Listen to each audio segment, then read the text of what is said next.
राष्ट्र से बढ़कर के कुछ नहीं हो सकता, कुछ नहीं हो सकता। और राष्ट्र तब सशक्त होगा जब हम एक रहेंगे, नेक रहेंगे, तभी नेक रहेंगे। बटेंगे तो कटेंगे। बांग्लादेश का उदाहरण देते हुए उन्होंने बिल्कुल सही कहा। आज समस्त देश ही नहीं बल्कि हम तो पूरे विश्व के सनातन धर्मी हिंदुओं को, सिखों को, जैनों को, बौद्धों को, सबको एकजुट होने का आवश्यकता है। और होंगे तभी जो है मानवता पूरे विश्व में फैलेगी, क्योंकि यही ऐसे हमारे हिंदू समाज हैं जो पूरी तरह विश्व को अपना परिवार मानते हैं, बाकी तो आपको काफिर मानते हैं। माइनॉरिटी से मेजॉरिटी को डराना ये अकल से परे की बात है। इस तरह के बयान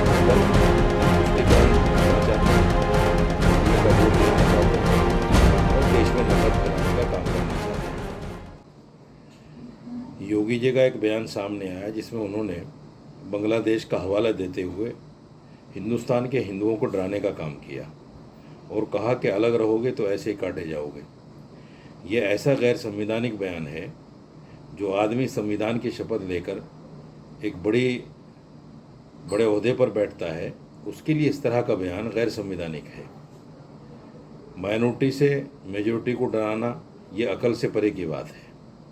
इस तरह के बयान देकर ये तुष्टीकरण करना चाहते हैं, हिंदुओं का वोट लेना चाहते हैं और देश में नफरत फैलाने का काम करना चाहते हैं।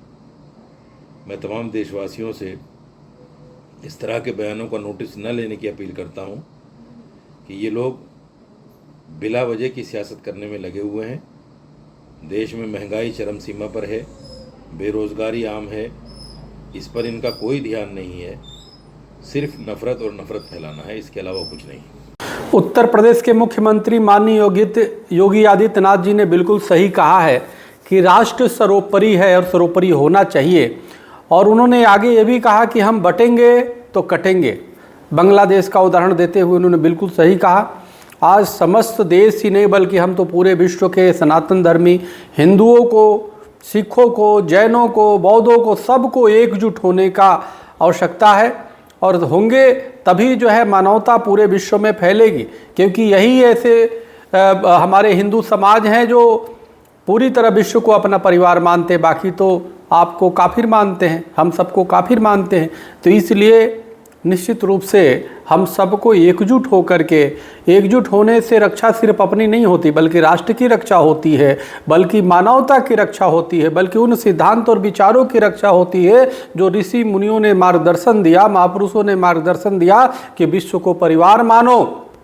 तो इसलिए आज राष्ट्र हित में, विश्व हित में, मानव हित में एकजुट होने की आवश्यकता है। निश्चित रूप से अगर एकजुट नहीं होंगे, बटेंगे तो कटेंगे, ये बिल्कुल बात सही है। वीर दुर्गादास राठौर की जो ये लड़ाई थी, ये लड़ाई केवल अपने स्वामी के लिए नहीं थी बल्कि राष्ट्र के लिए थी, स्वदेश और स्वाभिमान के लिए थी, स्वधर्म के लिए थी कि हम विदेशी हुकूमत को बाल बांका नहीं करने देंगे अपनी मातृभूमि का। और उन्होंने अंतिम दम तक निभाया। जब अजीत सिंह जोधपुर के राजा बन गए तो उन्होंने वहां के प्रधानमंत्री के रूप में दुर्गादास राठौर को वहां का दायित्व सौंपने के लिए अनुरोध किया, लेकिन राष्ट्रवीर दुर्गादास राठौर ने कहा नहीं, मैंने अपने राजा महाराजा जसवंत सिंह को जो आश्वासन दिया था मुझे वह निभाना था, वो मैं निभा चुका हूं। अब मेरी उम्र हो चुकी है, अब मैं जीवन से संन्यास लेकर के परम मोक्ष की ओर जाना चाहता हूं। और वह उज्जैन जाकर के वहां बैठ करके उन्होंने अपना जीवन परम मोक्ष की शांति के लिए उन्होंने आगे का जीवन आगे बढ़ाया। और 81 वर्ष की उम्र में वे साकेत धाम को मोक्ष को उन्हें वो मोक्ष प्राप्त होता है। बहनों और भाइयों, जिस देश में दुर्गादास राठौर जैसे महान वीर पैदा होते हो, उस देश का कोई विदेशी आक्रांता कैसे बालमाका कर सकता है। और भारत की आजादी अगर वापस आई, भारत आजाद हुआ तो ऐसे वीरों के कारणों से, उनके कृतित्व से, उनके शौर्य और पराक्रम से, और शौर्य और पराक्रम जो कभी पंडित राम प्रसाद बिस्मिल ने कहा था। जब अंग्रेज उन्हें गोरखपुर जेल में बंद किए और फांसी के फंदे पर चढ़ा रहे थे, उन्होंने पूछा कि भाई कोई अंतिम लालसा, कोई अंतिम अभिलाषा? तो पंडित राम प्रसाद बिस्मिल ने एक ही बात कही। उन्होंने कहा, एक ही बात उन्होंने कहा कि इस भारतवर्ष में 100 बार मेरा जन्म हो और कारण सदा ही मृत्यु का देशोपकारक कर्म हो। मेरे जीवन बार बार इस हिंदुस्तान की धरती पर मैं जन्म लूं और सदैव मृत्यु का कारण देश और समाज के कल्याण, उसके उत्थान, उसकी सुरक्षा, उसकी समृद्धि मेरी बननी चाहिए। बहनों और भाइयों, यही भारत के सभी क्रांतिकारियों का घोष था, तेरा वैभव अमर रहे मां, हम दिन 4 रहे न रहे। और आज भी जब प्रधानमंत्री मोदी जी ने देशवासियों के सामने 2047 तक भारत को दुनिया की सबसे बड़ी ताकत के रूप में स्थापित करने का एक विजन दिया है, विकसित भारत का एक संकल्प दिया है, हम सबका दायित्व बनता है प्रधानमंत्री मोदी जी के उस संकल्प के साथ प्राण से जुड़ करके हम भारत को विकसित भारत बनाने की दिशा में कार्य करें। आगरा ब्रजभूमि का एक महत्वपूर्ण स्थल है। यहां के रज रज में, यहां के कण कण में कृष्ण कन्हैया का वास देखा गया है, माना गया है। राधा और कृष्ण यहां की हरेक कण कण में रस्ती बसती है। यहां कला है, यहां विश्वास है, यहां आस्था है, यहां समर्पण है। और ये आस्था, ये विश्वास, ये कला और ये संस्कृति, ये विश्वास और ये आस्था राष्ट्र निष्ठा के साथ हमारी बदलनी चाहिए। राष्ट्र निष्ठा व्यक्तिगत कर्तव्यों से आगे बढ़ती है। जो पंच प्रण में प्रधानमंत्री जी ने कहा कि गुलामी के अंशों का सर्वथा समाप्त करेंगे, अपने वीरों का, सैनिकों का सम्मान करेंगे, एकता और एकात्मता के लिए कार्य करेंगे, किसी को भी समाज में विद्वेष फैलाने की छूट नहीं देंगे। जाति के नाम पर, क्षेत्र के नाम पर, भाषा के नाम पर, तमाम अन्य वादों के आधार पर बांटने वाली ताकतों से सावधान रहेंगे और अपने नागरिक कर्तव्यों का निर्वहन करते हुए भारत को दुनिया की सबसे बड़ी ताकत के रूप में स्थापित करेंगे। बहनों और भाइयों, वीर राष्ट्रवीर दुर्गादास राठौर का यही तो संकल्प था, यही संकल्प था, यही कारण है उस समय की सबसे बड़ी ताकत से टकराने का एक जज्बा उनके मन में था। बहुत सारे लोग थे जिन्होंने मुगलों के सामने, अंग्रेजों के सामने समर्पण कर दिया था जमींदारी लेने के लिए, कोई पद प्राप्त करने के लिए। लेकिन याद रखना, उनका नाम इतिहास में ऐसे गुम हो गया, कोई पूछता ही नहीं।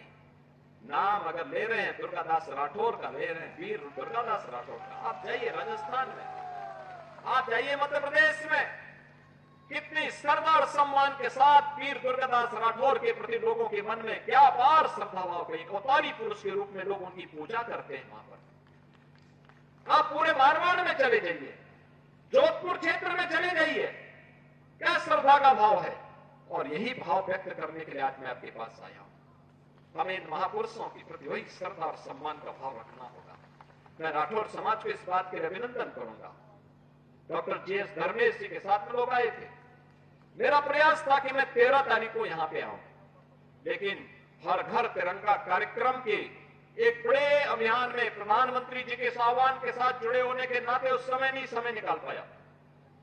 लेकिन मैंने कहा कि जाऊंगा तो जरूर जाऊंगा, क्योंकि लगता है 10 वर्ष से यह मूर्ति मेरा ही इंतजार कर रही थी।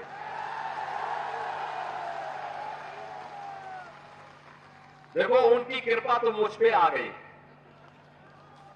कि 10 वर्ष से मूर्ति इंतजार कर रही थी और मुझे भी समय कम मिला। जो हमारा सबसे पावन दिन है, जिस दिन कृष्ण कन्हैया आए थे। तो कृष्ण कन्हैया का जन्म हो रहा है। हम राष्ट्रवीर दुर्गादास राठौर को आगरा में उनकी भव्य प्रतिमा का लोकार्पण के कार्यक्रम के साथ जुड़ रहे हैं। बहनों और भाइयों, राष्ट्र से बढ़कर के कुछ नहीं हो सकता, कुछ नहीं हो सकता। और राष्ट्र तब सशक्त होगा जब हम एक रहेंगे, नेक रहेंगे, तभी नेक रहेंगे। बटेंगे तो कटेंगे। आप देख रहे हैं ना, बांग्लादेश में देख रहे हो ना, तो वो गलतियां यहां नहीं होनी चाहिए।